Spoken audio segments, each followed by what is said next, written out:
Khalil Gibran, o Profeta. Tradução Alda Porto.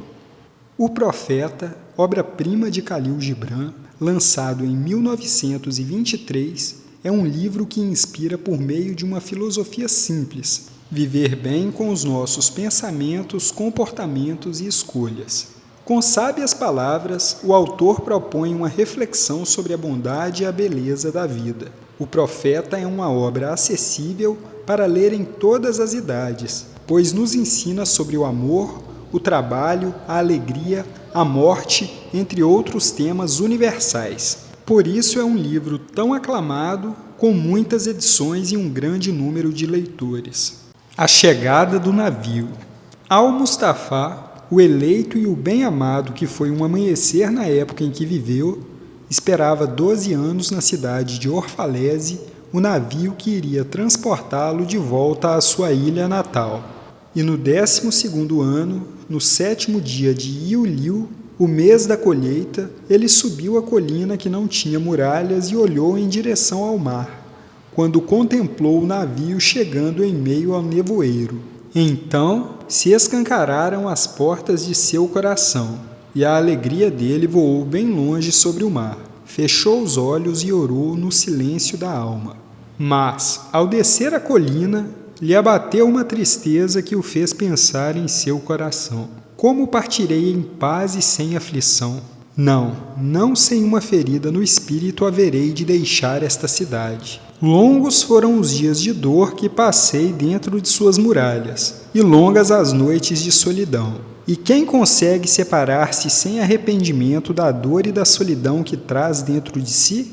Demasiados fragmentos do espírito esparramei nestas ruas, e demasiados são os filhos de meu anseio que caminham desnudos entre estas colinas. Não posso deixá-los sem sentir-me oprimido e pesaroso. Não se trata de uma vestimenta que hoje abandono, mas de uma pele que rasgo com as próprias mãos. Tampouco de um pensamento que deixo para trás, mas de um coração abrandado pela fome e pela sede.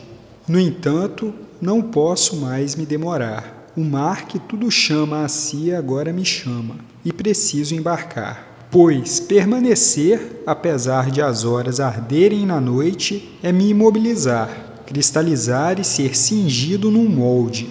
De bom grado, levaria comigo tudo o que aqui existe, mas como hei de fazê-lo? Uma voz não pode levar a língua e os lábios que lhe deram asas. Precisa sozinha buscar o ar etéreo, e sozinha, sem o ninho, voará a águia pelo sol. Nesse momento, quando chegou ao sopé da colina, ele se voltou mais uma vez para o mar. Viu aproximar-se do porto o navio, e na proa os marinheiros, os homens de sua própria terra. E da alma gritou para eles, dizendo: Filhos de minha antiga mãe, vocês, viajantes das marés, quantas vezes navegaram em meus sonhos, e agora chegam ao despertar, como em meu sonho mais profundo. Pronto me encontro para partir, e com todas as velas içadas minha ânsia aguarda o vento. Apenas outro hausto hei de sorver nesse ar tranquilo. Apenas mais um olhar amoroso lançado atrás. Em seguida, ficarei em meio a vocês, um navegante entre navegantes, e você, vasto mar, mãe adormecida, que sozinho consiste em paz e liberdade para o rio e a corrente. Só mais uma volta dará essa corrente, só mais um murmúrio nesta clareira. E depois irei ao seu encontro, uma gota sem limites para um mar sem limites. E ao caminhar, viu homens e mulheres ao longe saírem dos campos e vinhedos e se apressarem em direção aos portões da cidade. Ouviu-lhes as vozes chamarem seu nome, gritar de campo a campo, informando uns aos outros da chegada do navio. E perguntou a si mesmo: será o dia da partida o dia do encontro? Dir-se-á que meu anoitecer era na verdade meu amanhecer, que hei de dar àquele que largou o arado no meio da lavoura, ou àquele que deteve a roda do lagar de vinho? Deverá meu coração tornar-se uma árvore sobrecarregada de frutos, os quais eu possa colher para lhes dar? E fluirão meus desejos como uma fonte que me permita encher-lhes as taças? Sou uma harpa que a mão do poderoso consiga tocar, ou uma flauta que seu sopro possa passar através de mim? Sou alguém que busca o silêncio? E qual tesouro encontrei no silêncio de que posso prescindir com confiança? Se este é meu dia de colheita, em que campos deitei a semente e em que estações esquecidas? Se esta de fato é a hora na qual levanto minha lanterna, não é minha chama que aí dentro arderá. Vazia e escura hei de erguê-la, e o guardião da noite a encherá de óleo, e ele também a acenderá. Esses pensamentos ele os proferiu em palavras. Muito mais, porém, permaneceu-lhe no coração sem ser dito, pois ele mesmo não poderia expressar o mais profundo segredo guardado em si. E quando ele entrou na cidade, todas as pessoas vieram ao seu encontro e lhe gritavam como numa só voz. E os idosos da cidade se adiantaram e pediram: não se afaste ainda de nós. Você foi um meio-dia em nosso crepúsculo, e sua juventude nos deu sonhos para sonhar.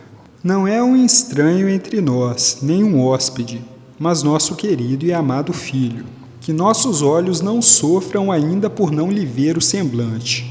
E os sacerdotes e as sacerdotisas lhe disseram: não deixe que as ondas do mar separem-no de nós, agora nem que os anos que passou em nosso meio se tornem apenas uma lembrança. Caminhou entre nós como um espírito, e sua sombra nos tem iluminado o rosto. Muito o temos amado, mas emudecido era nosso amor e com véus encoberto. Agora, contudo, esse amor clama por você em voz alta e deseja revelar-se diante de ti. E sempre foi verdade que o amor só conhece sua profundidade ao chegar a hora da separação. Outros também se aproximaram a rogar-lhe que ficasse, mas ele não lhes respondeu. Curvou apenas a cabeça, e aqueles que estavam próximos viram lágrimas caírem-lhe no peito. Ele e as pessoas seguiram em direção à grande praça diante do templo. Ali saiu do santuário uma mulher que se chamava Almitra. Era uma vidente. Ele a olhou com extrema ternura, pois foi ela quem primeiro o procurara e nele acreditara quando se encontrava na cidade fazia apenas um dia. Saudou-o dizendo: profeta de Deus. Em busca do Supremo, por longo tempo examinou as distâncias à procura de seu navio, e agora ele chegou, e você precisa partir. Profundas são as saudades da terra de suas lembranças, e lá é o local onde moram seus maiores desejos. Nosso amor não deseja prendê-lo, nem nossas necessidades o deterem. No entanto, eis o que pedimos antes que nos deixe. Fale conosco e nos transmita sua verdade. E a transmitiremos aos nossos filhos, e eles aos seus filhos, e assim ela não perecerá. Em sua solidão, vigiou nossos dias, e em sua vigília prestou atenção ao pranto e ao riso de nosso sono. Agora, portanto, revele-nos a nós mesmos e conte-nos tudo o que lhe foi mostrado sobre o que existe entre o nascimento e a morte. E ele respondeu: povo de Orfalese, de que lhes posso falar, exceto do que mesmo agora se move dentro de suas almas? Sobre o amor. Então Almitra pediu: fale-nos do amor. Ele ergueu a cabeça, olhou para a multidão, acima da qual caiu um profundo silêncio, e com uma forte voz disse: quando o amor chamá-los, sigam-no, embora os caminhos que ele percorre sejam difíceis e íngremes. E quando com as asas envolvê-los, submetam-se a ele, mesmo que ele possa feri-los com a espada oculta que traz entre as asas. E quando ele falar com vocês, creiam nele, mesmo que sua voz possa destruir-lhes os sonhos, como o vento do norte devasta o jardim. Pois, assim como o amor coroa-os, também haverá de crucificá-los. Assim como é para o crescimento de vocês, também é para a limitação. Ainda que os acenda às alturas e acaricie os ramos mais tenros que tremulam ao sol, também haverá de descer até suas raízes e sacudi-las ao se arraigarem na terra. Como feixes de trigo, o amor une-os em si mesmo. Debulha e separa-lhes os grãos para deixá-los expostos. peneira-os para livrá-los das cascas, mói-os até a brancura, mistura-os até torná-los maleáveis. Em seguida, designa-os ao seu fogo sagrado, a fim de que vocês possam transformar-se no pão sagrado para o sagrado banquete de Deus. Tudo isso o amor haverá de fazer até que cada um consiga conhecer os segredos de seu próprio coração, e com esse conhecimento tornar-se um fragmento do coração da vida. Mas se, temerosos, buscarem apenas a paz e o prazer do amor, é melhor que lhes cubram a nudez e saiam do limiar da eira do amor, e entrem no mundo sem estações onde irão rir, mas não todos os seus risos, e chorar, mas não todas as suas lágrimas. O amor nada dá além de si mesmo, e nada tira senão de si mesmo. O amor não possui nem quer ser possuído, pois o amor é suficiente ao amor. Quando vocês amam, não devem dizer: Deus está em meu coração, mas, em vez disso, eu estou no coração de Deus. E não pensem que podem dirigir o curso do amor, pois este, se lhes julgar dignos, dirige o curso que seguirão. O amor não tem outro desejo senão o de realizar-se. Mas, se vocês amam, e as necessidades devem ter desejos, que esses assim sejam. Fundir-se e ser como um riacho a fluir cantando sua melodia para a noite. Conhecer a dor de demasiada ternura. Ser ferido pela própria compreensão que tem do amor. E sangrar de bom grado e contentes. Despertar ao amanhecer com um coração alado e dar graças por mais um dia de amor. Repousar ao meio-dia e meditar sobre o êxtase do amor. Retornar ao lar com gratidão ao entardecer e, em seguida, dormir com uma prece no coração para os amados e nos lábios um canto de louvor. Sobre o casamento. Então, Almitra tornou a falar e perguntou: E quanto ao casamento, mestre? E ele assim respondeu: Vocês nasceram juntos, e juntos haverão de ficar para sempre. Estarão juntos quando as brancas asas da morte lhes dispersarem os dias. Sim, juntos ficarão mesmo na silenciosa memória de Deus. Mas deixem que existam espaços no fato de estarem juntos, e permitam que os ventos dos céus dancem entre vocês. Amem um ao outro, mas sem fazer do amor uma obrigação. Deixem-no que seja, em vez disso, um mar em movimento entre as praias de suas almas. Encham a taça um do outro, mas bebam apenas de uma. Deem seu pão um ao outro, no entanto não comam da mesma forma. Cantem, dancem juntos e se mantenham alegres, mas deixem que cada um de vocês seja independente, assim como são independentes as cordas de um alaúde, embora vibrem com a mesma música. Deem o coração um do outro, mas não a guarda um do outro. Apenas a mão da vida pode conter-lhes o coração. Fiquem juntos, mas não próximos demais, pois os pilares do templo elevam-se distantes entre si, e o carvalho e o cipreste não crescem à sombra um do outro. Sobre os filhos. E uma mulher que segurava um bebê junto ao peito pediu: Fale-nos dos filhos. Ao que ele disse: Seus filhos não são seus, são os filhos e as filhas do desejo da vida por si mesma. Chegam por meio de vocês, mas não são de vocês. Embora estejam com vocês, não lhes pertencem. Podem dar-lhes o amor, mas não os pensamentos, pois eles têm pensamentos próprios. Podem abrigar-lhes o corpo, mas a alma não, pois a alma deles mora na casa do amanhã, a qual não lhes é possível visitar, nem sequer em sonhos. Podem esforçar-se por ser semelhantes a eles, porém não busquem torná-los iguais a vocês, pois a vida não segue para trás, nem se retarda no ontem. O arqueiro mira o alvo no caminho do infinito, e com seu poder curva vocês para que ele possa disparar suas flechas rápidas e distantes. Que o ato de se curvarem sob a mão do arqueiro seja pela alegria, pois, assim como ele ama a flecha que voa, também ama o arco que se mantém estável. Sobre o dar.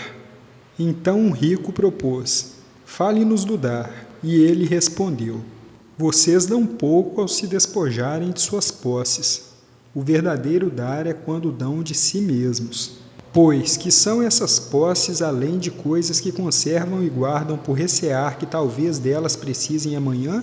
E amanhã, que trará o amanhã ao cachorro supercauteloso que enterra ossos na areia sem rastos, enquanto segue os peregrinos até a cidade santa?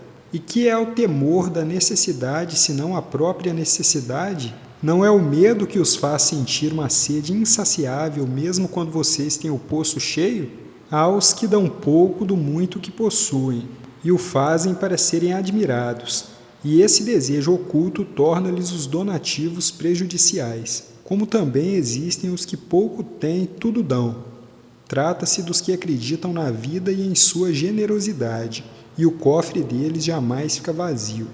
Há os que dão com alegria, e essa alegria é sua recompensa. E há os que dão com pesar, o qual constitui seu batismo. Existem ainda os que dão sem pesar ou alegria, e tampouco o dão com a consciência de virtude. Dão como ali no vale o mirto exala a fragrância ao espaço. Pelas mãos de pessoas assim, Deus fala, e do fundo dos olhos delas, ele sorri para a terra. É bom dar quando alguma coisa lhes for pedida, mas o melhor consiste em dá-la sem que lhe seja pedida, por meio apenas da compreensão. Para os mãos abertas, a busca de alguém que receba proporciona uma alegria maior que a do dar. E vocês têm algo de que não queiram abrir mão? Tudo o que possuem será dado um dia. Por isso, deem agora, para que o tempo da dádiva seja de vocês e não de seus herdeiros. Muitas vezes vocês dizem: quero dar, mas só para os que merecem. Não é o que dizem as árvores no pomar, nem os rebanhos no pasto que os cerca. Eles dão para que possam viver, pois reter é perecer. Com certeza, aquele que merece receber os dias e as noites também merece tudo o mais de vocês. Aquele que mereceu beber no mar da vida merece encher a taça no pequeno riacho de vocês. Que maior recompensa haverá do que a baseada na coragem e na confiança, não na caridade de receber? E quem são vocês para que os homens devam rasgar o peito e desvelar o orgulho, a fim de que lhes possam ver o valor desnudo e o orgulho sem pudor?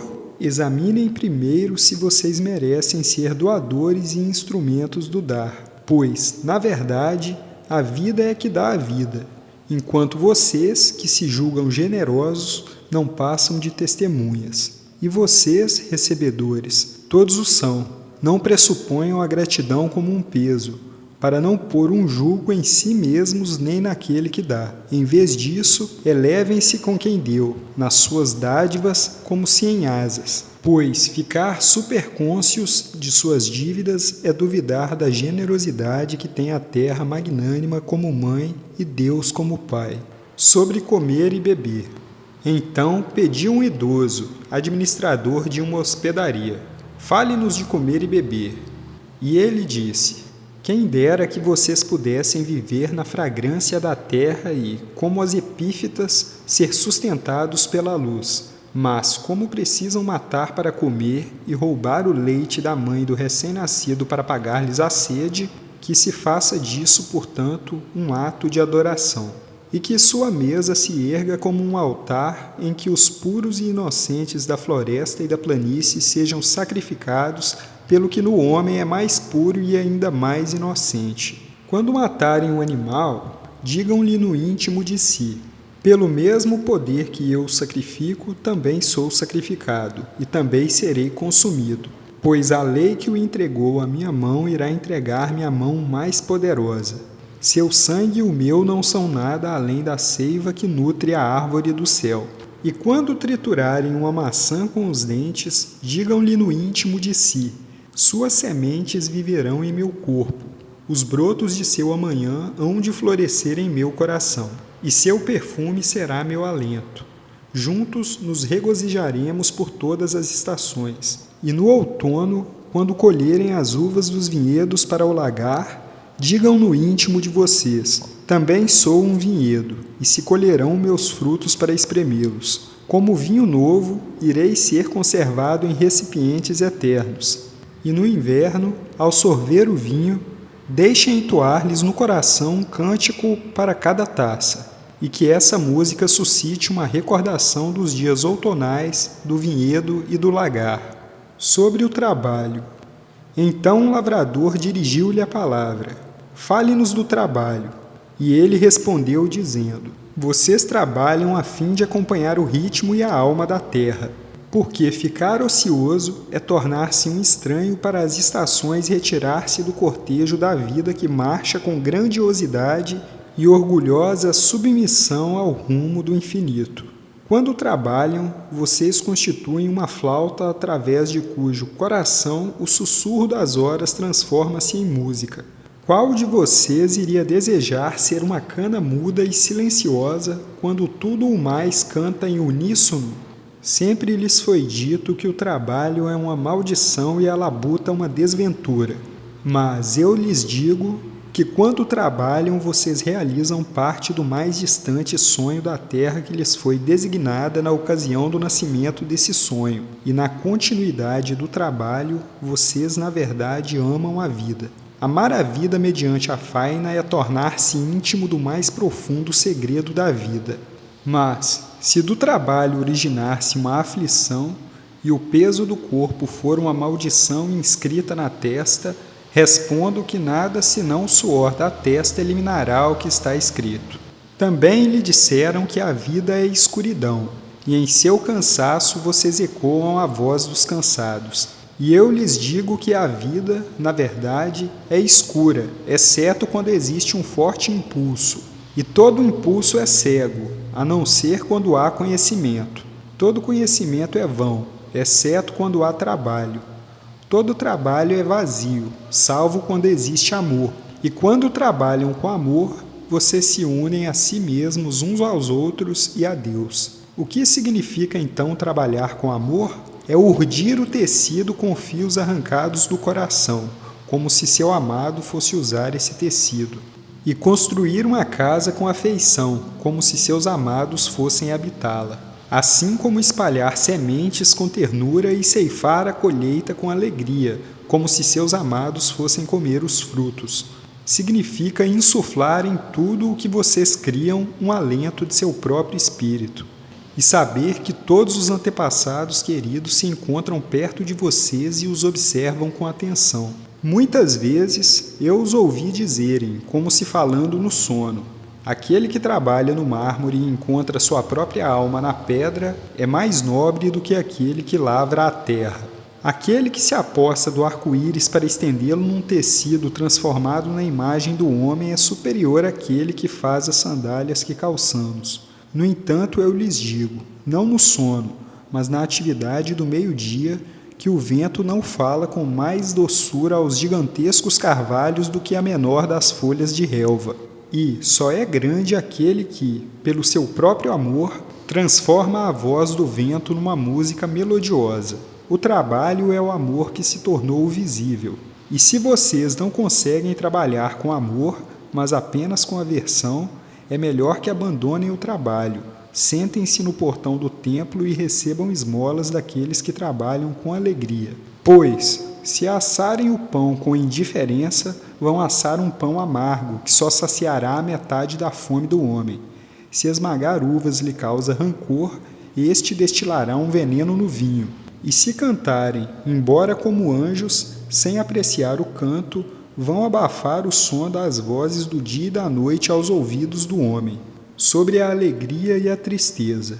Então uma mulher pediu: fale-nos da alegria e da tristeza. Ao que ele respondeu: a alegria é a tristeza não mascarada de vocês, e a mesma fonte da qual lhes jorram os risos, muitas vezes se encheu das lágrimas que derramaram. E de que outro modo poderia sê-lo? Quanto mais profundamente a tristeza entalha o interior de seu ser, maior a alegria que vocês podem acolher. Não é a taça que lhes contém o vinho, a mesma que foi queimada no forno do oleiro? E não é o alaúde que lhes acalma o espírito a própria madeira que se talhou com cinzéis? Quando alegres, examinem o fundo de seu coração e vão constatar que, na verdade, o que lhes causou tristeza consiste no que lhes dá alegria. Quando tristes, tornem a examinar o coração e vão perceber que na verdade choram pelo que lhes proporcionou o regozijo. Alguns de vocês dizem: a alegria é maior que a tristeza, e outros afirmam: a tristeza é maior. Mas eu lhes digo que elas são inseparáveis. As duas chegam juntas e quando uma se senta com vocês à mesa, a outra dorme na cama. Na verdade, vocês se encontram suspensos como os pratos da balança entre suas tristezas e suas alegrias. Só quando vazios ficam imóveis e em equilíbrio. Quando o guardião do tesouro levanta-os para pesar-lhes o ouro e a prata na balança, é necessário que as tristezas ou as alegrias aumentem ou diminuam. Sobre as casas, então o pedreiro adiantou-se e pediu: fale-nos de casas. E ele assim respondeu: ergam com a imaginação um refúgio sombreado no deserto antes de construir uma casa dentro das muralhas da cidade. Porque, assim como vão retornar ao lar no entardecer, também vai o errante, o eterno distante e solitário que existe no íntimo de vocês. A casa onde moram é seu corpo maior, cresce ao sol e dorme na quietude da noite, além de sonhar. Não sonha a casa de vocês? E, ao sonhar, não deixa a cidade rumo ao bosque ou ao topo da colina? Quisera eu poder colher-lhes as casas nas mãos e como um semeador espalhá-las pela floresta e pelo prado. Quem dera os vales fossem as ruas e os verdejantes caminhos as vielas por vocês percorridas para procurarem uns aos outros por entre os vinhedos e chegar com as roupas exalando a fragrância da terra. Mas tudo isso ainda não pode ser assim. O medo fez seus antepassados reunirem-se próximos demais, e esse medo haverá de durar um pouco mais. Mais algum tempo levará em que as muralhas de sua cidade continuem a separar-lhes o coração dos campos. Diga-me, povo de Orfalese, que tem nessas casas e que nelas guardam a portas trancadas? Tem a paz, o tranquilo impulso que lhes revela a força? Tem recordações, os reluzentes arcos que abarcam os cumes da mente? E a beleza que conduz o coração das coisas feitas de madeira e pedra à montanha sagrada? Digam-me, vocês as têm em suas casas? Ou têm apenas o conforto e o desejo de conforto? Essa coisa furtiva que entra na casa como hóspede, em seguida torna-se anfitrião e depois o dono. Ai, e esse termina como domador, e com foice e chicote faz marionetes dos maiores desejos de vocês. Embora tenha as mãos sedosas, o coração dele é de ferro. Embala-os até dormirem apenas para ficar perto de seu leito e escarnecer da dignidade da carne. Ridiculariza-lhes os sentidos sadios e deita-os como vasos frágeis na lanugem do cardo. O desejo de conforto, na verdade, mata a paixão da alma e depois se dirige sorrindo malicioso ao funeral da vítima. Mas vocês, filhos do espaço, que se inquietam no repouso, não haverão de ser aprisionados nem domados. A casa onde moram não será uma âncora, mas um mastro. Não será uma membrana brilhante que reveste uma ferida, mas uma pálpebra que protege o olho. Vocês não hão de fechar as asas para que possam transpor portas, nem curvar a cabeça a fim de não abaterem em tetos, nem tampouco prender a respiração, temendo que as paredes se rachem e desabem. Não residirão em túmulos feitos pelos mortos para os vivos. E ainda que seja magnificente e esplendorosa, a casa de vocês não lhes guardará o segredo nem lhes abrigará os anseios. Pois o que no íntimo de vocês é ilimitado sobrevive na mansão celestial, cuja porta é a névoa da manhã, e cujas janelas são as melodias e os silêncios da noite. Sobre as roupas. Então o tecelão dirigiu-lhe a palavra: fale-nos das roupas. E ele respondeu: embora as roupas escondam-lhes grande parte da beleza, não lhes encobrem o que é feio. E apesar de buscarem nas vestimentas a liberdade de sua intimidade, talvez vocês descubram nelas um arreio e uma corrente. Quem dera pudessem receber o sol e o vento com mais de sua pele exposta e menos roupas, pois o alento da vida encontra-se na luz do sol e a mão da vida no vento. Alguns de vocês dizem: foi o vento do norte que teceu as roupas que usamos. E concordo, sim, foi o vento do norte. mas ele usou a vergonha como tear e o enfraquecimento dos músculos que mantêm o equilíbrio do corpo como fios. Quando concluiu o trabalho, riu na floresta. Não se esqueçam de que o pudor serve como um escudo contra os olhos do impuro. E quando não existir mais o impuro, que será do pudor além de um grilhão e uma impureza da mente? Também não se esqueçam de que a terra se deleita em sentir-lhes os pés descalços e os ventos anseiam por brincar-lhes com os cabelos. Sobre comprar e vender. Um comerciante então pediu: fale-nos de comprar e vender. E ele assim respondeu: a terra produz frutos para vocês, dos quais não sofrerão privações se souberem como encher as mãos. É na troca das dádivas da terra que hão de encontrar abundância e hão de ser saciados. No entanto, a não ser que se faça com amor e bondosa justiça, a troca só levará alguns à cobiça e outros à fome. Quando no mercado vocês, trabalhadores do mar, dos campos e dos vinhedos, se encontrarem com os tecelões, os oleiros e os colhedores de especiarias, invoquem o Espírito Senhor da terra, para que venha ao meio de vocês e santifique as medidas da balança e o cálculo do valor de um produto em relação ao outro, e não admitam a participação em suas transações os que chegam de mãos vazias e os quais querem trocar palavras pelo trabalho de vocês. Aos homens como esses vocês devem dizer: venham conosco ao campo, ou vão com nossos irmãos para o mar e lancem sua rede, pois a terra e o mar hão de ser abundantes para vocês assim como são para nós. E se vierem cantores, dançarinos e flautistas, também lhes comprem os dons, pois eles também colhem frutos e incensos, e aquilo que trazem, embora criado pelos sonhos, constitui vestimenta e alimento para a alma de vocês. E antes de partir do mercado, certifiquem-se de que ninguém siga seu caminho de mãos vazias, pois o Espírito Senhor da terra não dormirá em paz ao sabor do vento, até que se satisfaçam as necessidades dos menos privilegiados entre vocês. Sobre crime e castigo. Então, um dos juízes da cidade adiantou-se e pediu: fale-nos de crime e castigo.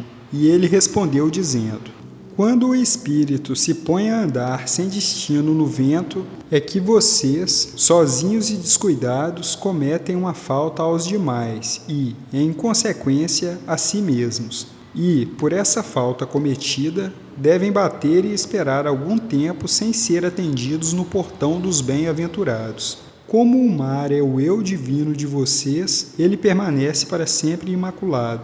Até mesmo o sol assemelha-se ao eu divino de vocês. E como o ar celestial eleva apenas os alados, não conhece as tocas da toupeira, nem busca os buracos da serpente. Mas o eu divino não reside sozinho em seu ser. Muito em vocês continua sendo homem, e muito em vocês ainda não é homem, mas um anão disforme que caminha adormecido no nevoeiro em busca do próprio despertar.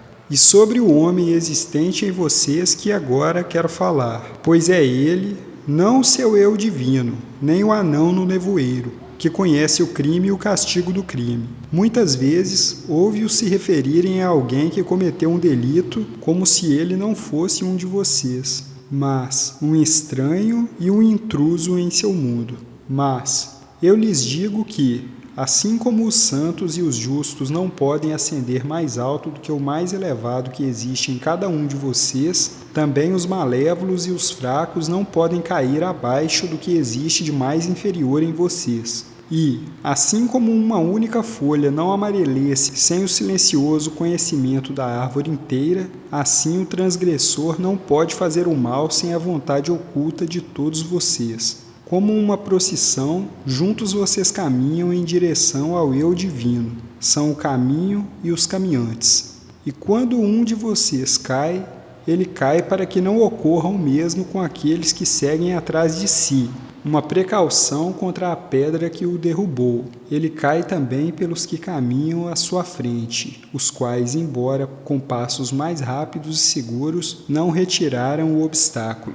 E também lhes digo o seguinte: apesar de essas palavras lhe pesarem duras no coração, o assassinado não é irresponsável pelo seu próprio assassinato, nem a vítima do roubo não é incensurável por ser roubada. O justo não é inocente das ações do fraco, e o imaculado não está limpo dos feitos do criminoso. Sim, o culpado muitas vezes é a vítima, e com frequência ainda maior, o condenado suporta o fardo pelo inocente e irrepreensível. Não se pode separar o justo do injusto nem o bom do mal, pois eles se acham juntos diante da face do sol. Assim como juntos se tecem os fios preto e branco. E quando o fio preto se rompe, o tecelão deve examinar todo o tecido e também o tear. Se algum de vocês quiser levar a esposa infiel a julgamento, que o juiz também pese o coração do marido na balança e lhe avalie a alma com medidas criteriosas. E façam o mesmo com aquele que deseja açoitar o ofensor. Examinem o espírito do ofendido. Se algum dentre vocês deseja punir em nome da justiça e arrancar com o machado a árvore do mal, façam com que se observem-lhes as raízes. E na verdade se encontrarão as raízes do bom e do mal, do frutífero e do estéril, todas juntas e entrelaçadas no silencioso coração da terra. Vocês, juízes, que querem ser justos, qual sentença hão de proferir aquele que, embora honesto na carne, seja um ladrão no espírito? E como vocês julgariam alguém cuja ação demonstrasse ser impostor e tirano, mas que também é afligido e maltratado? E como haverão de punir aqueles cujo remorso já é maior que suas más ações? Não é o remorso a justiça prescrita pela própria lei que vocês querem ansiosos servir? No entanto, não podem infligir remorso ao inocente nem liberar desse remorso o coração do culpado. O remorso espontâneo intimará à noite os homens para que possam despertar e contemplar atentos a si mesmos. E vocês, que desejam entender a justiça, como haverão de fazê-lo senão examinando todas as ações na plenitude da luz? Só então entenderão que o erguido e o tombado constituem um único homem que se encontra no crepúsculo entre a noite de seu eu anão e o dia de seu eu divino, e que a pedra fundamental do templo não é mais alta que a pedra mais profunda dos alicerces. Sobre as leis. Então, um advogado perguntou: mas que tem a dizer de nossas leis, mestre? E ele respondeu: vocês se regozijam na promulgação de leis. No entanto, deleitam-se ainda mais com violá-las. Como crianças brincando que erguem torres de areia com perseverança à beira do mar e depois as destroem às gargalhadas. Contudo, enquanto vocês destroem as torres de areia, a arrebentação traz mais areia à praia, e quando as destroem, o mar ri com vocês. Mas e aqueles para os quais a vida não consiste num mar e as leis humanas em torres de areia? Para os quais, entretanto, a vida é uma pedra e a lei um cinzel com o qual se quisesse esculpir a própria semelhança? E quanto ao aleijado que detesta os dançarinos, que dizer do boi que, por amar sua canga, julga o alce e o cervo da floresta criaturas desgarradas e errantes, e da velha serpente que não consegue desprender a pele e chama todas as demais de peladas e desavergonhadas? Que dizer daquele que chega primeiro ao banquete de casamento e, quando empanturrado e cansado ao extremo, vai embora dizendo que todas as festas consistem numa violação e os cônvivas em transgressores da lei? Que hei de dizer de pessoas assim que, embora se encontrem na luminosidade solar e estão de costas para o sol, elas veem apenas as próprias sombras, as quais são suas leis? E que significa o sol para elas, a não ser algo que projeta sombras? E que é reconhecer as leis, se não se rebaixarem e rastejarem suas sombras na terra? Vocês, no entanto, que caminham voltados de frente para o sol, que imagens traçadas na terra podem refreá-los? Vocês que viajam com o vento, Que catavento lhes orientará o caminho? Que lei imposta pelo homem haverá de restringi-los desde que se livrem de seu jugo longe da porta da prisão humana? Que leis devem temer se dançarem, mas sem tropeçar nos grilhões impostos pelos homens? E quem será aquele que os levará perante o tribunal da justiça, se vocês se despojarem de sua vestimenta, sem largá-la, porém, no caminho de ninguém, e, com isso, obstruí-lo? Povo de Orfalese, embora vocês possam abafar o rufar do tambor e afrouxar as cordas da lira, quem haverá de ordenar a cotovia que não cante? Sobre a liberdade. E um orador dirigiu-lhe a palavra: fale-nos da liberdade. E ele respondeu: diante do portão da cidade e junto à lareira de suas casas, viu-se prostrarem e cultuar sua própria liberdade. Assim como os escravos se humilham perante um tirano e louvam-no, embora ele os aniquile. Ai, no bosque do templo e à sombra da cidadela, vi os mais livres de vocês usarem essa liberdade como jugo e algemas. E, em meu íntimo, sangrou-me o coração, pois vocês não podem ser livres enquanto o desejo de buscar a liberdade for-lhes um arreio, e enquanto não deixarem de referir-se à liberdade como meta e realização. Vocês não haverão de ser livres, na verdade, enquanto seus dias transcorrerem com preocupação e suas noites com carência e pesar. Mas quando, mesmo enquanto essas coisas lhes cercam a vida, vocês elevarem-se acima delas despidos e livres. E como haverão de ascender acima desses dias e dessas noites, a menos que rompam as correntes que, ainda no amanhecer da compreensão, vocês prendem ao redor de si ao meio-dia? Na verdade, o que chamam de liberdade é a mais forte dessas correntes, embora seus elos cintilem ao sol e ofusquem-lhe os olhos. E de que, se não de fragmentos do próprio eu, querem vocês se desfazerem para poder tornar-se livres? Se uma lei injusta é o que desejam abolir, foram vocês mesmos que a redigiram de próprio punho na sua testa. Não podem apagá-la queimando os livros de leis nem lavando as testas dos juízes, ainda que nelas despejassem toda a água do mar. E se existe um déspota que gostariam de destronar, certifiquem-se primeiro de que se destrua o trono dele, erigido dentro de vocês mesmos. Pois, como consegue um tirano governar os livres e orgulhosos, senão por meio da tirania dos livres e da vergonha dos orgulhosos? E se é de uma preocupação que querem se livrar, foram vocês que a escolheram, e não ela que se impôs a vocês. Se deseja dissipar um medo, a origem desse medo encontra-se em seu íntimo, agora sob o domínio do que temem.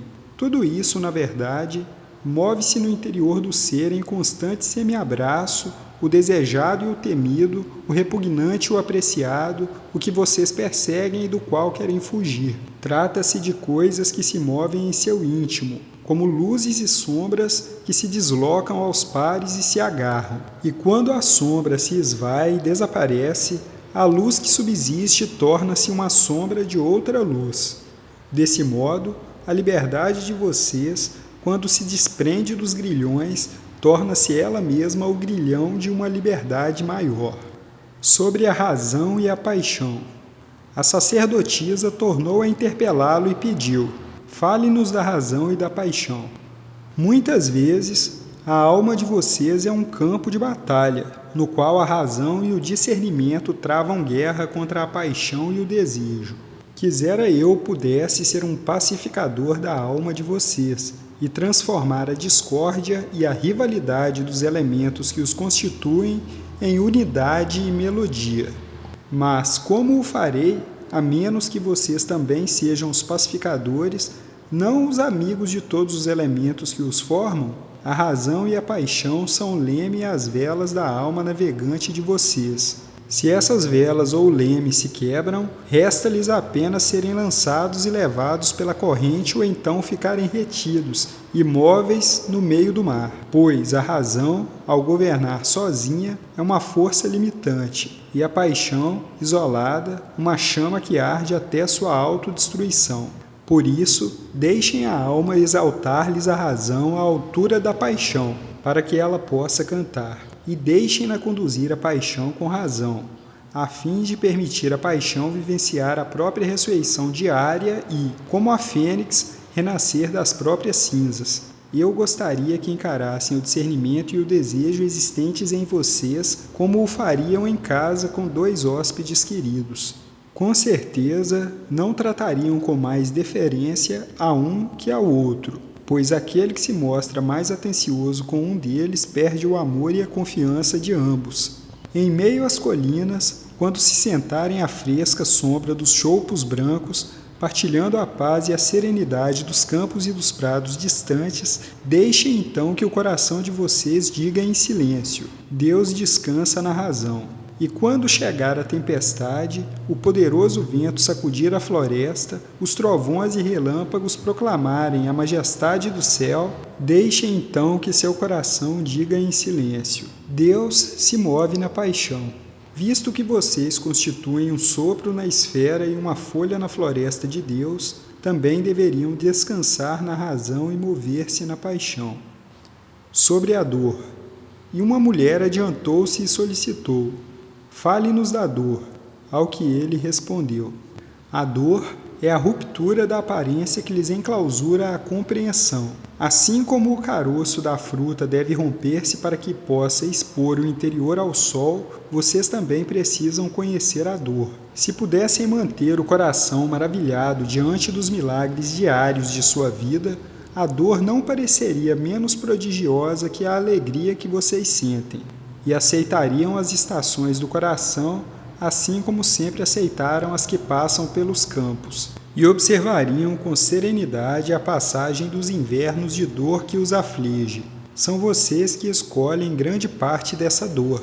Trata-se da poção amarga por meio da qual o médico existente em vocês mesmos lhes cura a alma doente. Por isso, confiem no médico e tomem o remédio em silêncio e com tranquilidade, pois a mão dele, embora pesada e dura, é guiada pela delicada mão do invisível, e o recipiente com o medicamento por ele trazido, embora lhes arda os lábios, foi moldado no barro que o oleiro umedeceu com suas sagradas lágrimas. Sobre o autoconhecimento. Então um homem pediu: Fale-nos do autoconhecimento. E o mestre assim disse: Embora o coração de vocês conheça em silêncio os segredos dos dias e das noites, os ouvidos sentem grande desejo pelo som desse conhecimento íntimo. Vocês desejam saber em palavras aquilo que sempre souberam em pensamento.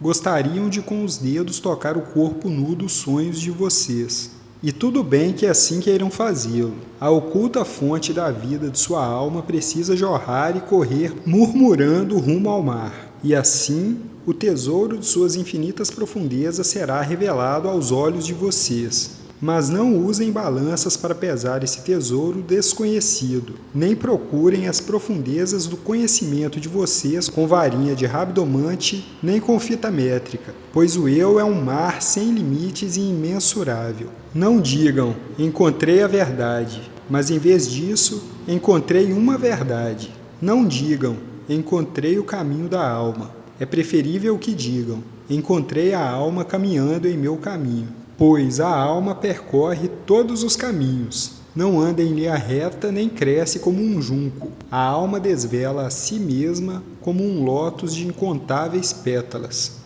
Sobre o ensino.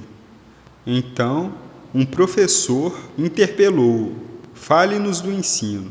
E o mestre disse: Ninguém pode revelar-lhes nada além do que já se encontra semi-adormecido no despertar de seu conhecimento. O professor que caminha à sombra do templo, em meio aos discípulos, nada transmite de sua sabedoria, porém mais de sua fé e sua afeição. Se for de fato sábio, ele não lhes pedirá que entrem na casa de sua sabedoria, mas, em vez disso, os conduzirá ao limiar da mente deles mesmos. O astrônomo talvez lhes fale da compreensão que tem do espaço, mas não pode dar-lhes esse conhecimento.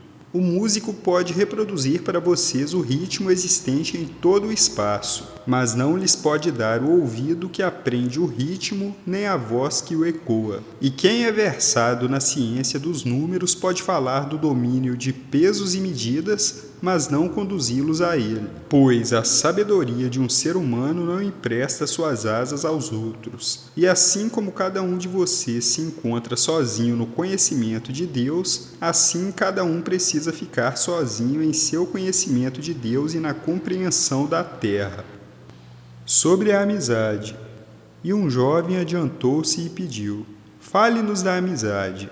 Ao que o mestre respondeu: o amigo é a resposta às suas necessidades. É o campo em que vocês semeiam com amor e colhem com agradecimentos. E também sua mesa e sua lareira, pois vocês vão ao encontro dele com fome e procuram-no em busca de paz. Quando o amigo lhes fala com franqueza, não receiem expressar o não que existe na mente de vocês, nem lhe neguem o sim. E quando ele se cala, o coração de vocês não para de escutar o coração um do outro, pois na amizade, mesmo sem palavras, todos os pensamentos, desejos e expectativas ocorrem e são partilhados com espontânea alegria. Quando se separarem do amigo, não sofram, porque o que vocês mais gostam nele talvez se revele com mais clareza na ausência, como a montanha que não pode ser vista da planície por aquele enquanto a escala. E não permitam a existência de nenhuma intenção na amizade além da do aprofundamento do espírito, pois o amor que busca na amizade a revelação de seu próprio mistério não é amor, mas uma rede lançada que só apanha o supérfluo. E deem o melhor que existe em vocês ao amigo. Se ele tem de conhecê-los na maré baixa, também o deixem conhecê-los na cheia. Pois que amigo é esse cuja companhia vocês só procuram para matar o tempo? Sempre o procurem para partilhar o tempo a ser vivido, porque cabe ao amigo satisfazer-lhes a necessidade, mas não lhes preencher o vazio. E na ternura da amizade, deixem que se manifestem risos e prazeres partilhados, pois no orvalho dessas pequenas coisas o coração encontra a manhã e se sente renovado. Sobre a conversa. Então o erudito propôs: fale-nos a respeito da conversa. E ele respondeu dizendo: vocês conversam quando deixam de sentir-se em paz com seus pensamentos. Quando não conseguem mais se concentrar na solidão interior, passam a viver nos lábios, e o som daí desprendido consiste em diversão e passatempo. Em grande parte dessa conversa, o pensamento se torna semi-mutilado, pois o pensamento é um pássaro no espaço, que numa gaiola de palavras consegue de fato abrir as asas, mas não alçar voo. Alguns dentre vocês buscam o tagarela pelo temor de ficar sozinhos. O silêncio da solidão lhes revela o eu em toda a sua nudez, por isso os faz desejar fugir. Existem também aqueles que falam e, sem conhecimento ou precaução, revelam uma verdade que eles mesmos não entendem. E ainda se vêem aqueles que guardam a verdade dentro de si, mas não a expressam em palavras. No âmago desses seres habita o espírito em harmônico silêncio. Quando encontrarem um amigo à beira da estrada ou no mercado, deixem que o espírito em vocês lhes mova os lábios e dirija a língua. Deixem que a voz no íntimo da voz de vocês fale à orelha da orelha dele, para que a alma de quem os ouvir retenha a verdade no coração de vocês, como se conserva na lembrança o sabor do vinho, quando nos esquecemos da cor e a garrafa não mais existir. Sobre o tempo. E um astrônomo perguntou: mestre, e o tempo? Ao que ele respondeu: se pudessem, vocês mediriam o tempo, que é infinito e imensurável. Iriam ajustar a conduta pessoal e até dirigir o curso de seu espírito de acordo com as horas e as estações. No tempo, desejariam abrir um riacho em cujas margens se sentassem observando-lhe o fluir da água. No entanto, o Eterno em vocês tem conhecimento da eternidade da vida. Também sabe que ontem não passa da lembrança de hoje, do qual amanhã é o sonho. E aquilo que canta e contempla em vocês ainda reside nos limites daquele primeiro momento que dispersou as estrelas no universo. quem dentre vocês não sente que sua capacidade de amar é sem limites? E, ainda assim, quem não sente que esse mesmo amor, embora sem limites, incluído no centro de seu ser, não se desloca de um pensamento de amor ao outro amor, nem de ações de amor às outras ações de amor? E não é o tempo, assim como o amor, indivisível e não cadenciado? Mas, se em seu pensamento vocês precisam medir o tempo em estações, deixem cada estação rodear todas as outras, e o presente abraçar o passado na lembrança e o futuro na saudade. Sobre o bem e o mal, e um dos mais idosos da cidade pediu-lhe: fale-nos do bem e do mal. Ao que ele respondeu: do bem que existe em vocês posso falar, mas não do mal. Pois que é o mal senão o bem torturado pela fome e pela sede que se sente? Na verdade, quando fica faminto, o bem procura comida até em sombrias grutas e, quando sedento, bebe até em águas estagnadas. Vocês são bons quando constituem em si mesmos uma unidade. Quando não constituem, porém, não são maus.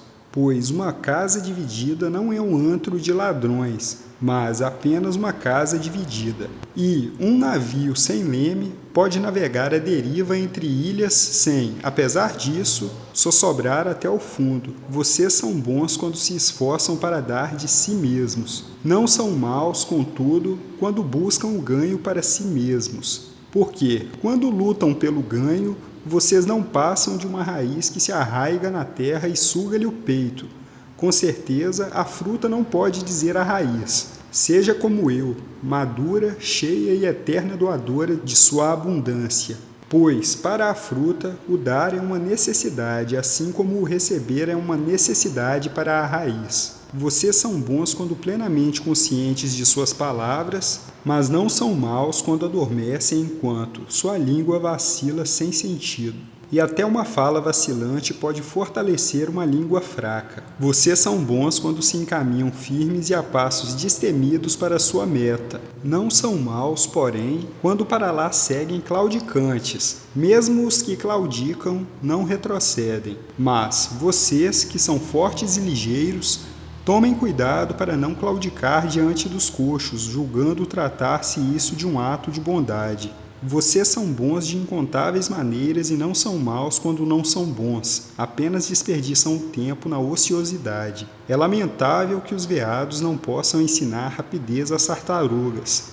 No anseio pelo seu eu gigante encontra-se a bondade de vocês, e esse anseio encontra-se em todos vocês, mas em alguns esse anseio é uma torrente que se precipita vigorosa para o mar, levando os segredos das encostas e as músicas da floresta. E, em outros, se trata de um riacho nivelado que se perde em ângulos, curvas e demora-se antes de chegar à costa. Não permitam, porém, aquele que muito anseia dizer ao que anseia pouco: por que você é lento e hesitante? Pois quem é verdadeiramente bom não pergunta ao nu: onde está sua vestimenta? Nem ao desabrigado: que ocorreu com sua casa?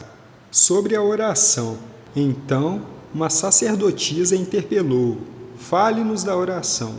E ele respondeu dizendo: vocês oram nos momentos de aflição e necessidade. Oxalá que também pudessem rezar na plenitude de sua alegria e nos dias de abundância.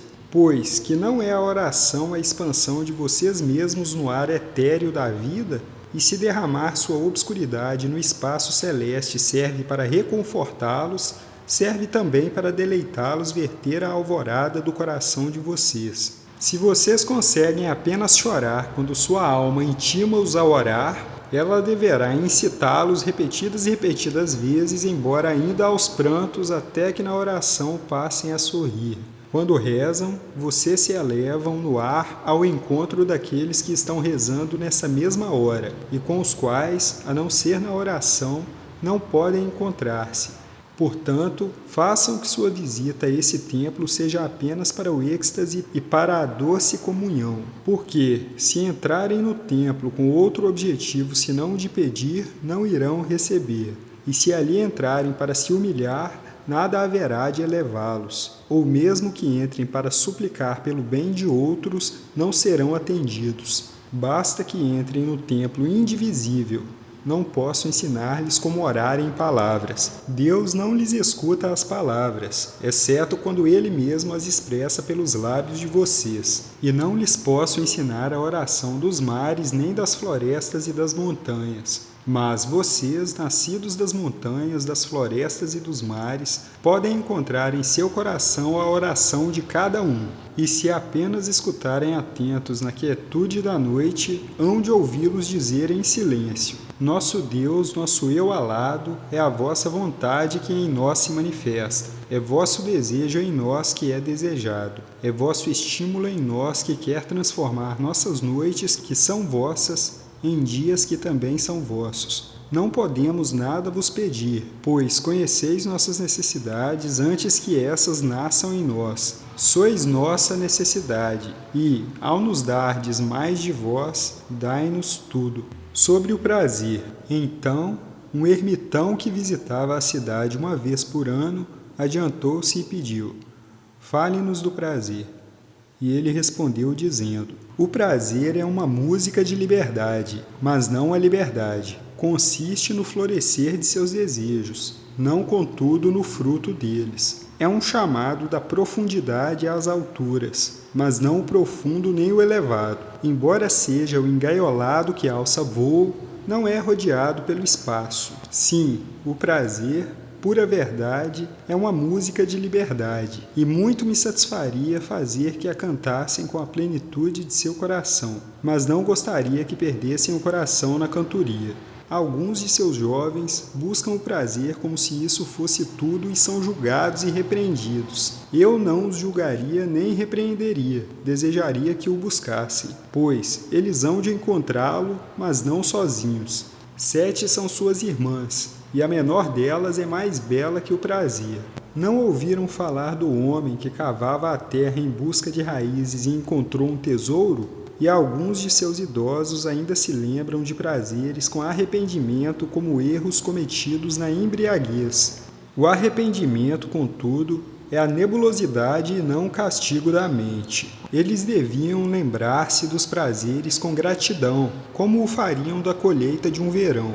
No entanto, se o arrependimento reconforta-os, que assim sejam reconfortados. E se encontram entre vocês aqueles que não são nem jovens para buscar, nem idosos para lembrar-se, e no medo que sentem de buscar e lembrar-se, abstêm-se de todos os prazeres, para não negligenciar o espírito ou ofendê-lo.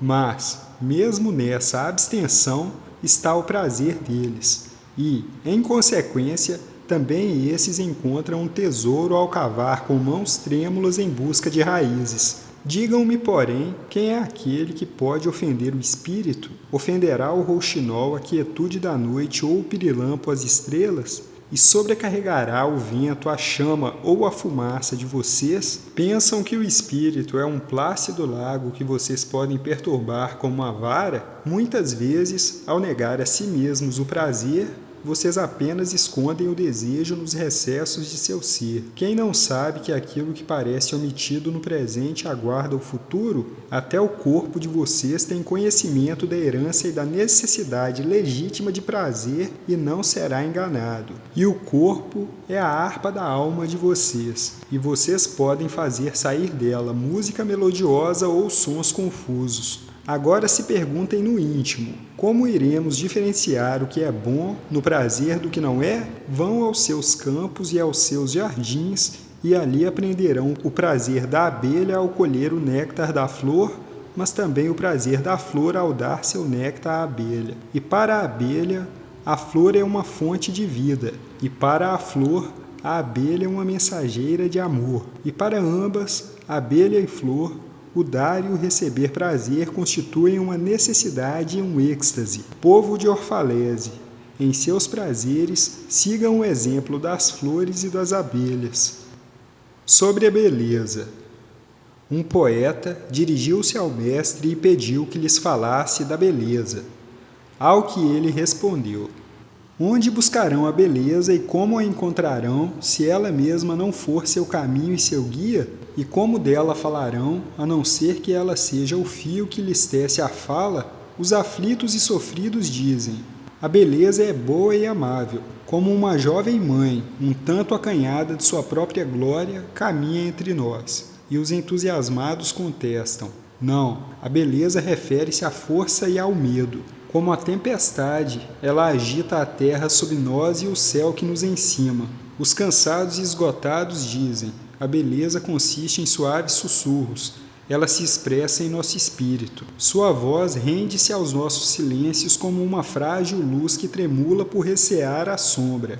Os inquietos, porém, afirmam: nós a ouvimos gritar em meio às montanhas, e com seus gritos veio o ruído da batida de cascos, do adejo de asas e do rugido de leões. À noite, os vigias da cidade dizem: a beleza surgirá do leste com o amanhecer. E ao meio-dia, ouvem-se os trabalhadores e os caminhantes dizerem: nós a vimos debruçar-se sobre a terra das janelas do pôr-do-sol.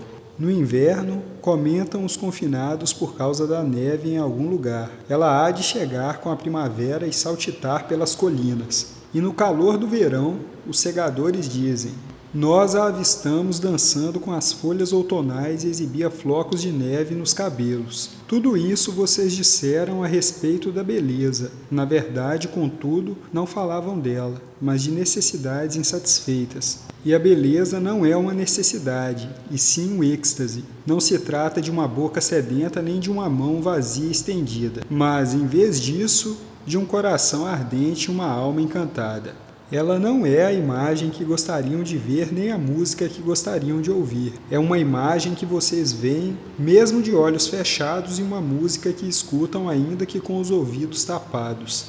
Não é a seiva que flui sob a casca enrugada, nem tampouco uma asa presa a uma garra. Em vez disso, porém, é um jardim eternamente em flor e uma multidão de anjos em voo eterno. Povo de Orfalese, a beleza é a vida quando esta revela sua face sagrada, mas vocês constituem a vida e o véu. A beleza é a eternidade que a si mesma contempla no espelho. Vocês, porém, são a eternidade e o espelho.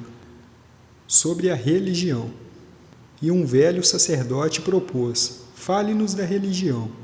E ele disse: por acaso falei hoje de outra coisa? Não consiste a religião em todas as ações e reflexões, e o que é ação ou ideia, senão uma admiração e uma surpresa sempre a surgirem na alma, mesmo quando as mãos talham a pedra ou cuidam do tear? Quem pode separar sua fé de suas ações ou sua crença de suas ocupações? Quem pode distribuir suas horas diante de si e dizer: essa para Deus e essa para mim, essa para minha alma e essa outra para meu corpo? Todas as suas horas são asas que batem de si para si mesmas ao sobrevoar o espaço. Aquele que usa a moralidade apenas como a mais bela vestimenta ficaria melhor desnudo. O vento e o sol não lhe abrirão buracos na pele, e aquele que define sua conduta pessoal pela ética aprisiona numa gaiola o pássaro canouro que existe em si. O mais livre dos cantos não se desprende atrás de grades e arames, e aquele para quem a devoção religiosa consiste numa janela que se pode abrir, mas também fechar, ainda não visitou a casa de sua alma cujas janelas permanecem abertas de um amanhecer a outro. A vida diária constitui o templo e a religião de vocês. Sempre que nele entrar, levem com vocês a integridade de seu ser. Levem o arado, a forja, o martelo e o alaúde, as coisas que criaram por necessidade ou por prazer. Pois, quando em devaneio, vocês não podem ascender acima de suas realizações nem cair abaixo de seus insucessos. E levem também com vocês todos os homens, porque, quando em adoração, não podem voar mais alto que as esperanças dos demais, nem se humilhar a um nível inferior ao desespero deles. E se desejam conhecer Deus, não sejam então decifradores de mistérios. Em vez disso, olhem ao redor de si mesmos e haverão de vê-lo brincar com os filhos de vocês. E olhem para o espaço, haverão de vê-lo caminhar nas nuvens, estender seus braços no relâmpago e descer na chuva. Haverão de vê-lo sorrir em flores depois de elevar e acenar com as mãos em árvores. Sobre a morte. Então, Almitra tornou a falar. Gostaríamos agora de perguntar a respeito da morte. E ele disse: Vocês desejariam conhecer o segredo da morte, mas como descobri-lo se não o procurarem no âmago da vida? A coruja, cujos olhos se limitam a ver à noite e são cegos durante o dia, não pode desvendar o mistério da luz. Se vocês desejam mesmo contemplar o espírito da morte, escancarem as portas do coração para o corpo da vida, pois a vida e a morte são uma só, assim como são o rio e o mar. Na intensidade de suas esperanças e de seus desejos encontra-se o silencioso conhecimento do além. E como sementes que sonham sob a neve, o coração de vocês sonha com a primavera. Confiem nos sonhos, pois nele se acha escondido o portão para a eternidade. O medo que vocês sentem da morte não passa do tremor do pastor quando ele se encontra diante do rei, cuja mão vai tocá-lo como uma homenagem.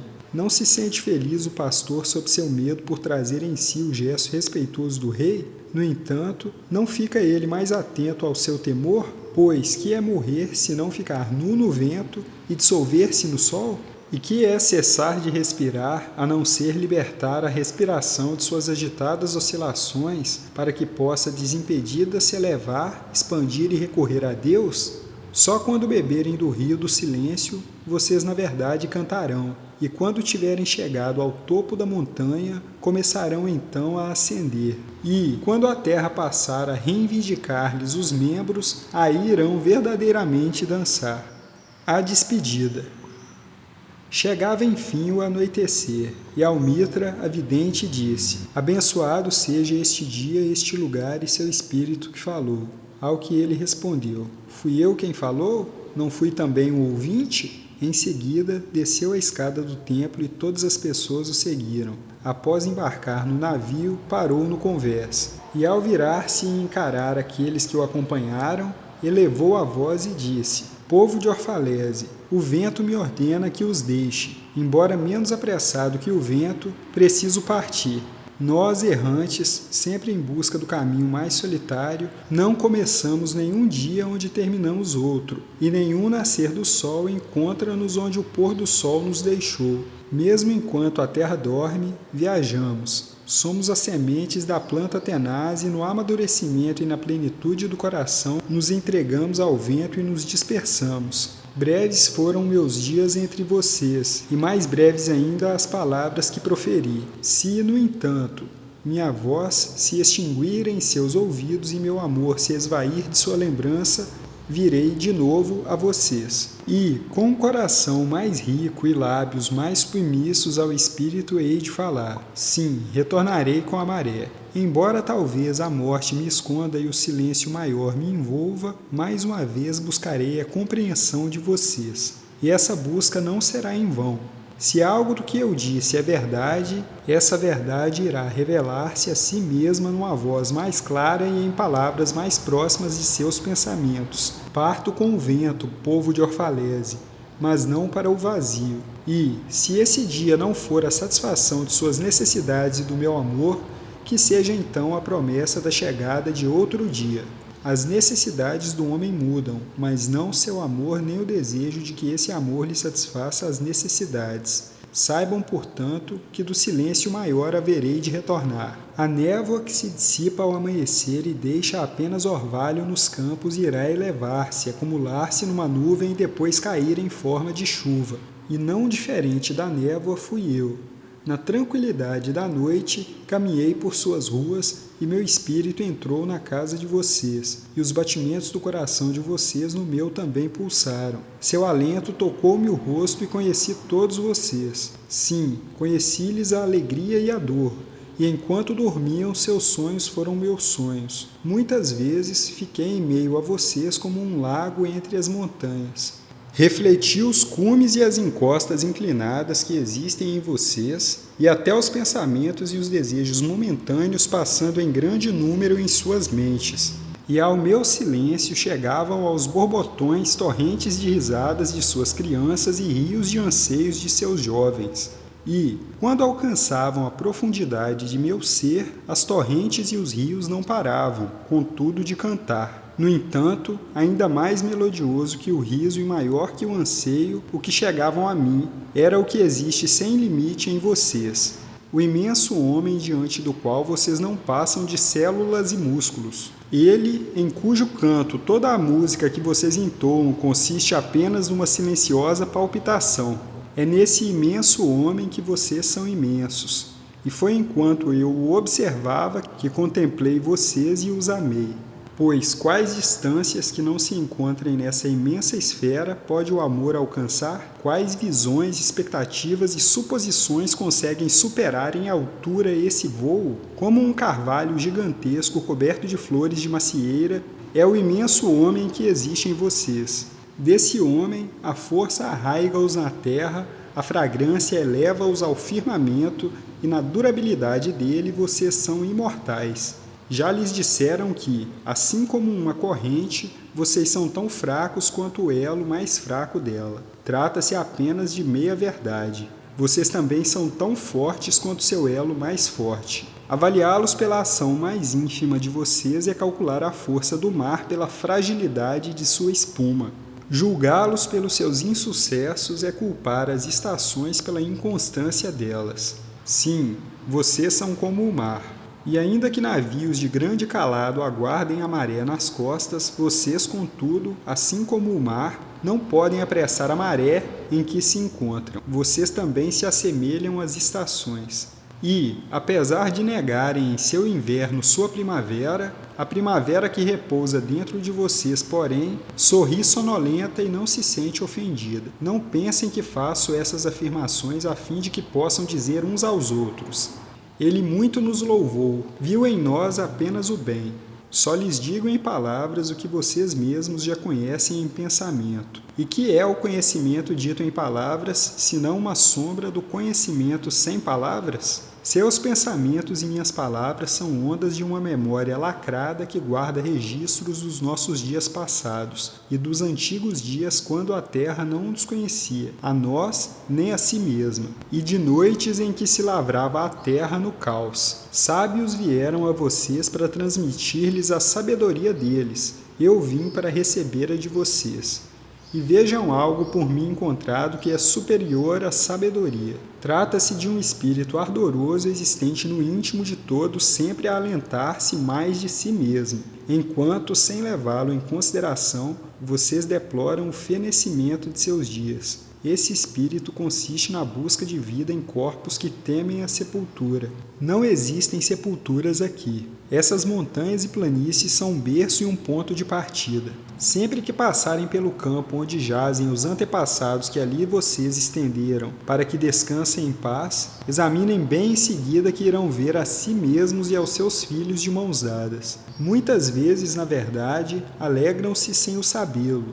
Outros os procuraram e aos quais, pelas promessas douradas feitas à sua fé, vocês deram apenas riquezas, poder e glória. Eu lhes dei menos que uma promessa e, no entanto, mais generosos foram vocês comigo. Deram-me a mais profunda sede pela vida após a morte. Com certeza, nenhuma dádiva é maior para um homem que aquela que lhe transforma todas as aspirações em sede e toda a vida numa fonte. E minha honra e recompensa estão nisso. Toda vez que chegar à fonte para beber, eu encontrarei a própria água da vida sedenta, e ela me bebe enquanto a bebo. Alguns de vocês me julgaram demasiado orgulhoso e esquivo para receber presentes. Na verdade, sou demasiado orgulhoso para receber pagamentos, mas não presentes. Embora eu comesse bagas entre as colinas quando vocês haviam preferido que me sentasse à sua mesa e dormisse no pórtico do templo quando teriam alegremente me abrigado, não foi, contudo, a carinhosa atenção de vocês aos meus dias e noites que tornou a comida agradável na minha boca e rodeou-me o sono com visões? Eu os abençoo ainda mais por isso. Vocês muito dão e sem sequer saber que dão. Na verdade, a bondade que contempla a si mesma no espelho torna-se pedra, e uma boa ação que descreve a si mesma com nomes afáveis torna-se semelhante a uma maldição. E alguns de vocês me chamaram de arredio e inebriado em minha própria solidão. Também disseram: ele se reúne com as árvores da floresta, mas não com os homens. Senta-se sozinho nos topos das colinas e encara nossa cidade abaixo com desdém. É verdade que galguei as colinas e caminhei em lugares remotos. Como poderia tê-los visto a não ser de uma grande altura ou de grande distância? Como se pode estar próximo de verdade, ao menos que se esteja longe? E outros em meio a vocês me chamaram, embora não em palavras, e disseram: estranho, estranho amante de inalcançáveis alturas. Por que mora entre os picos onde as águias constroem seus ninhos? Por que busca o inatingível? Que tempestades deseja capturar em sua rede, e que pássaros etéreos você caça no céu? Venha e seja um de nós. Desça e sacia a fome com nosso pão e a sede com nosso vinho. Na solidão da alma, eles disseram essas coisas. Mas fosse essa solidão mais profunda, eles teriam sabido que eu buscava apenas o segredo da alegria e da tristeza de vocês, e caçava apenas o eu maior dentro de vocês, que percorre o céu. Mas o caçador também era o caçado, pois muitas das flechas que disparei deixaram o arco apenas para atingir-me o próprio peito, e aquele que voava também rastejava. Pois, quando abria as asas ao sol, elas projetavam na terra a sombra de uma tartaruga. E eu, o crente, também era descrente, porque muitas vezes pus o dedo em minha ferida a fim de que pudesse ter mais fé em vocês e conhecê-los melhor. E é com essa crença e esse conhecimento que afirmo: vocês não estão enclausurados em seus corpos, nem confinados em casas ou campos. A essência do seu ser mora acima das montanhas e passeia com o vento. Não consiste numa criatura que rasteja em direção ao sol em busca de calor, nem cava buracos nas trevas em busca de segurança, mas num ser livre, um espírito que envolve a terra e se desloca no ar etéreo. Se essas lhe parecerem palavras vagas, não tentem esclarecê-las. Vago e nebuloso é o princípio, embora não o fim de tudo, e satisfaz-me a ideia de que vocês se lembrem de mim como um começo. A vida e tudo o que vive é concebida na névoa e não no cristal. E quem sabe se um cristal não constitui a névoa em dissolução? Ao se lembrarem de mim, eu desejaria que se lembrassem do seguinte: aquilo que parece mais impotente e desnorteado em vocês é o mais forte e decidido. Não foi a sua respiração que lhes ergueu e fortaleceu a estrutura dos ossos? Também não foi um sonho do qual nenhum de vocês se lembra que constituiu sua cidade e tudo o que nela se encontra? Se pudessem ver os movimentos dessa respiração, vocês deixariam de ver tudo o mais. E se conseguissem ouvir os sussurros do sonho, deixariam de ouvir qualquer outro ruído. Mas ainda não os veem, nem os ouvem, e está tudo bem. O véu que lhes tolda os olhos será levantado pelas mãos que o teceram, e o barro que lhes enche as orelhas será furado pelos dedos que o misturaram.